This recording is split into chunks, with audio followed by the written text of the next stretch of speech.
So chapter 20 has been about time process, and I've broken it up into two chunks. The first one was narration, which you covered weeks and weeks ago. So now we're going to finish up that chapter, starting on page 300, I believe, which begins with how to write a process paragraph. So again, it's still time related, but you're moving from narration to this process. So what is a process? Very basically, it's a how-to. It's how to do something, how to build something, how to make something, how to do something. In the case of this course, I'm going to ask you to write a how-to on how to make a peanut butter and jelly sandwich. Woohoo! It really makes you think more than you think it would. So that's pretty much what a process is. You're explaining a process of something. And again, it's not narration, so you shouldn't be narrating in your how-to. And if you really want to challenge yourself, don't use you in it either. So pretty basically, a process paragraph is the steps of some sort of process written in prose form. And by prose, I mean complete sentences. It's not a list. Number 1, do this. Number 2, do this. Number 3, do this. That's a list. So a process paragraph is written as prose. It's written in full sentences. It is a typical, normal paragraph like you've been writing all quarter. And it's organized in chronological order, just like narrative is. So please, when you write your how-to assignment this week, don't do a list. That's not what it is. It's a written out paragraph with full sentences, all of that. And of course, it still requires a thesis or a main idea. So this isn't an essay, it's just a paragraph that you're going to be writing. So you want more of a topic sentence as opposed to a thesis statement. But you need all of your steps to be unified in one way under one main idea.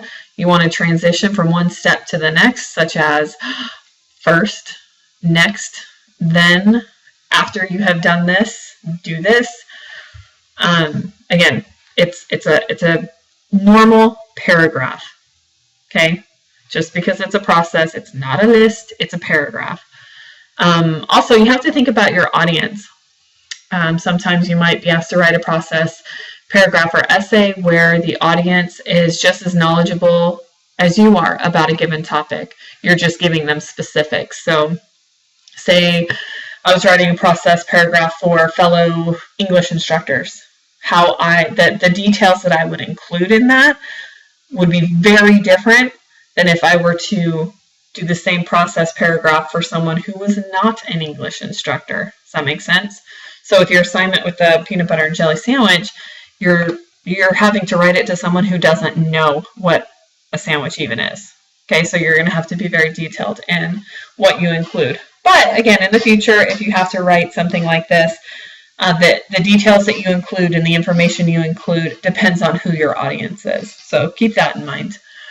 Also, you have to make sure that you provide all of the essential information that your audience needs, based on who that audience is, of course. So what's difficult about this is you have to reread your process essay as if you were in your audience.